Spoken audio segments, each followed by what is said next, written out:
Chapter 1.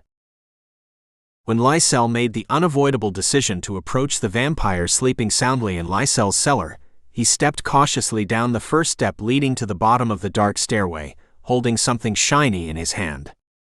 A bright light illuminated the background where Lycell stood. He had left the door open behind him.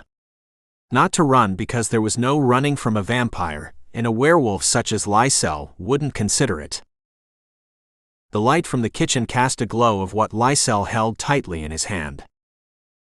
Feeling emboldened and sure that he could handle anything Jovani would do, Lycell spoke into the darkness of the cellar, and his words reached Jovani's ears before they bounced off the walls.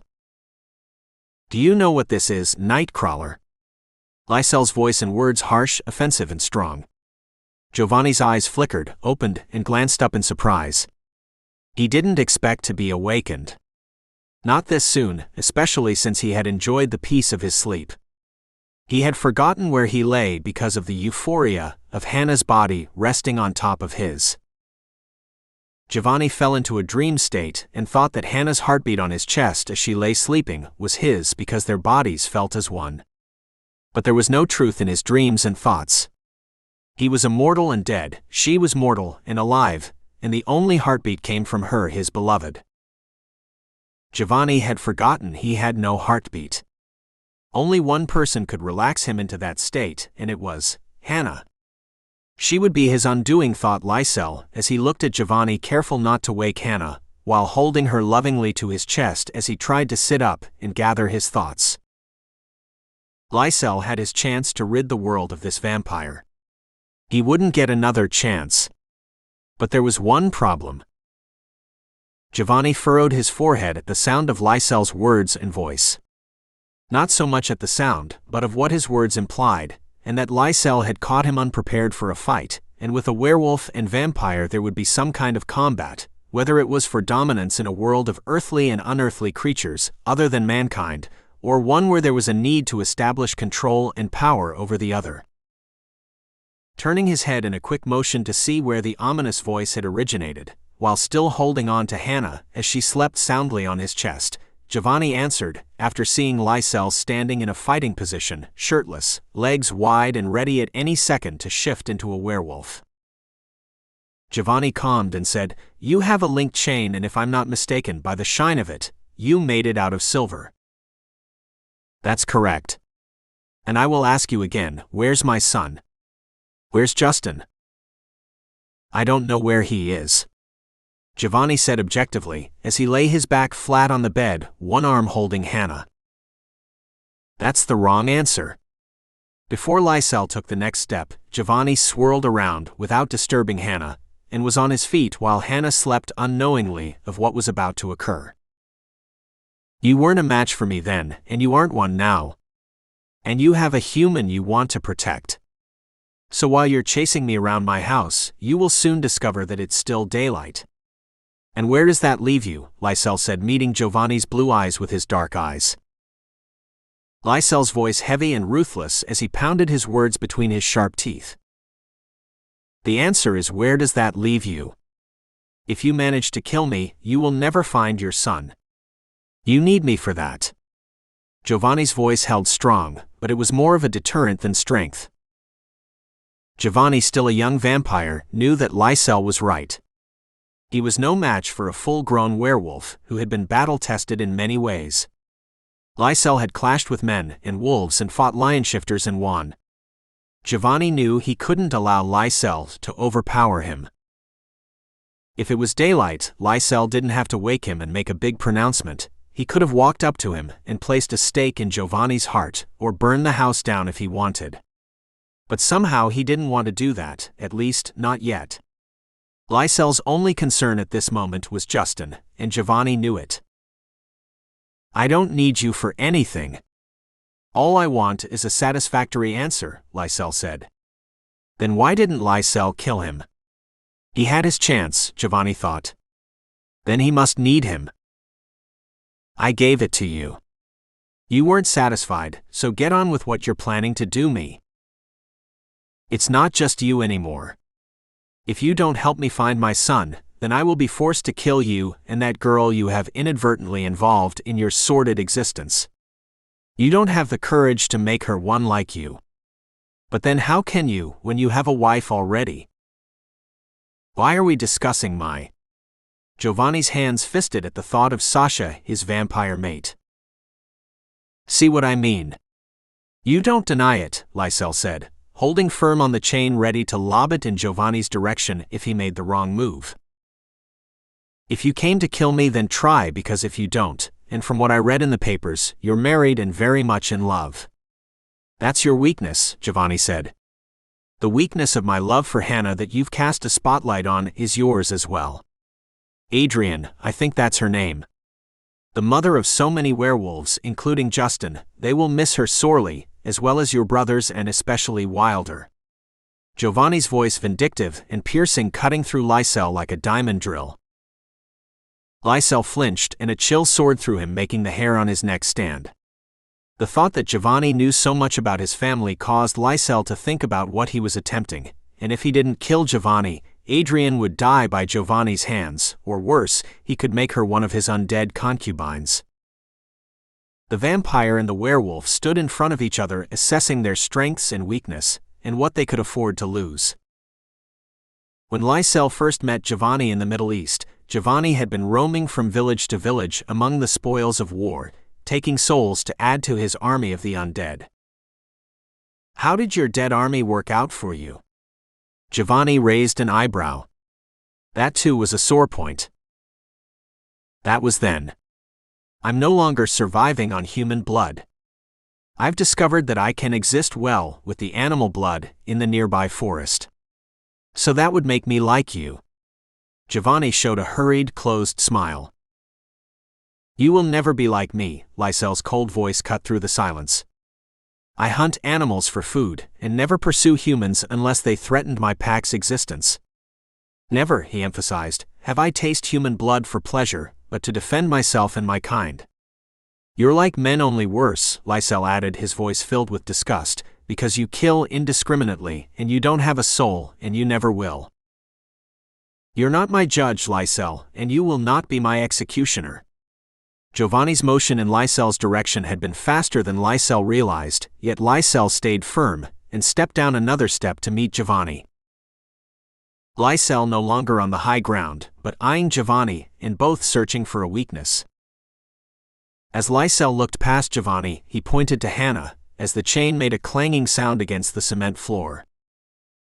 Lycell pointed and said, "Marrying that innocent young woman will not make you human again."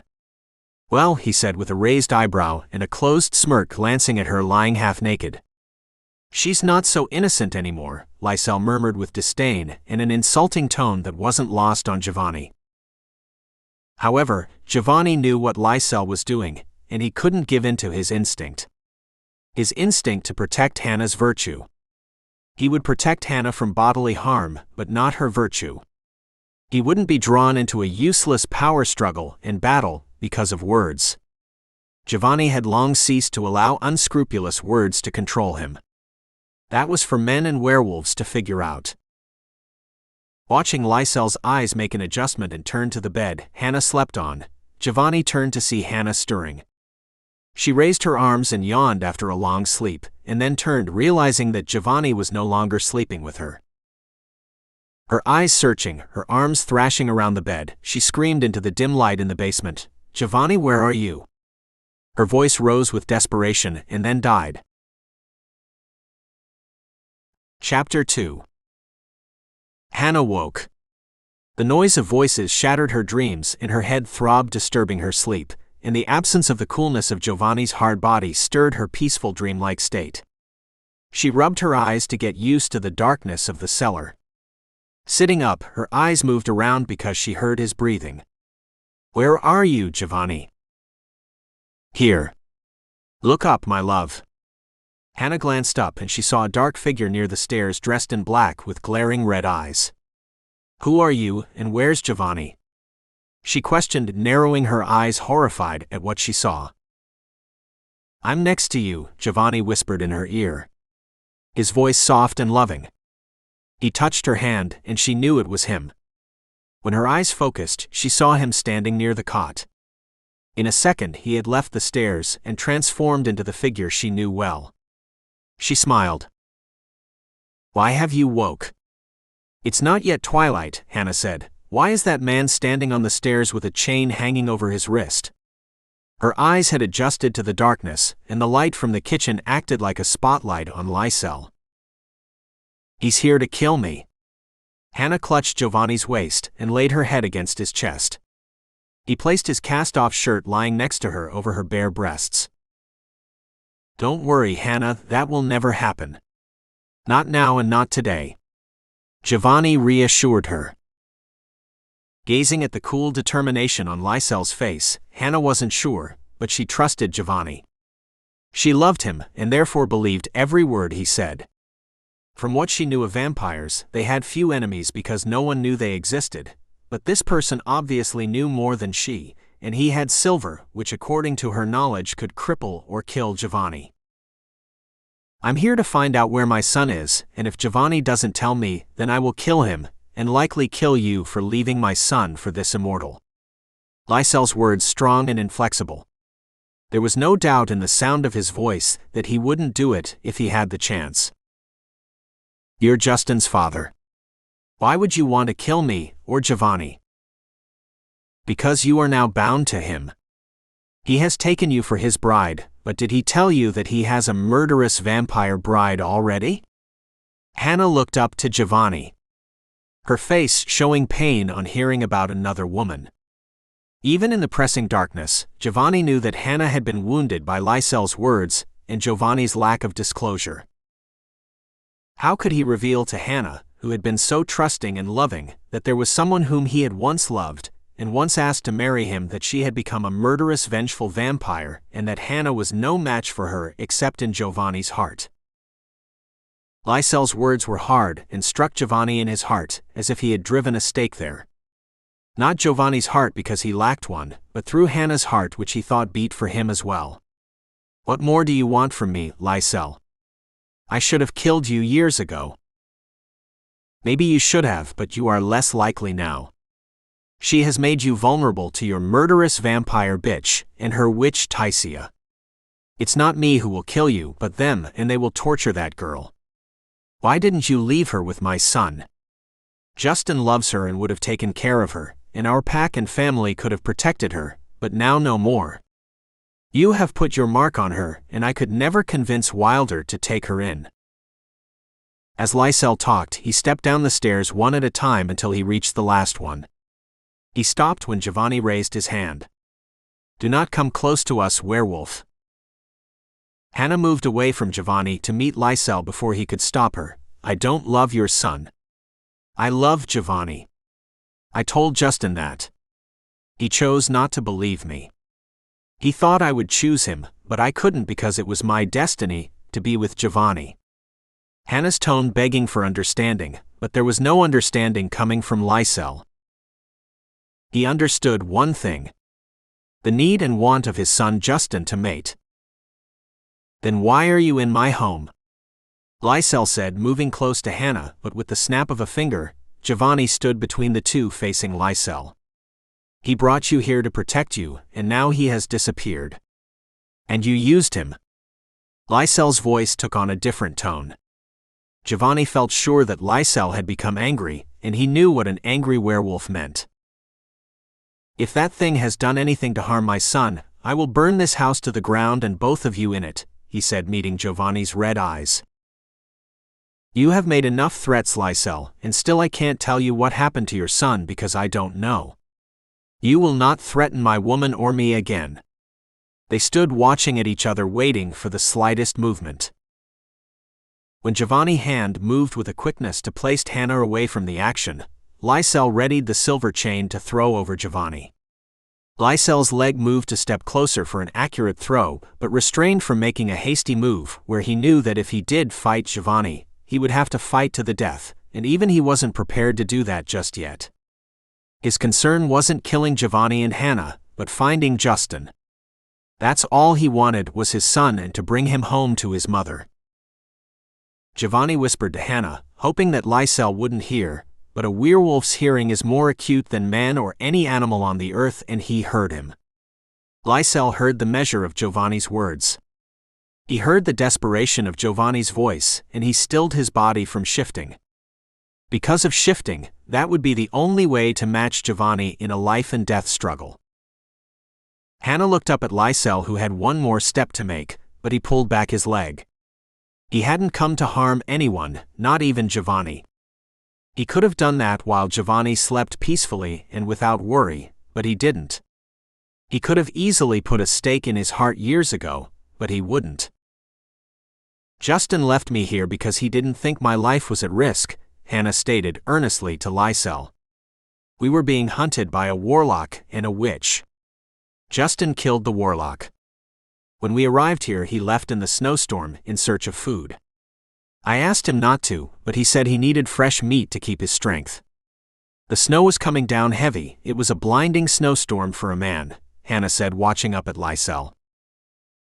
I would have been able to track him, but the snow is deep and has covered everything that would leave tracks or signs I could follow.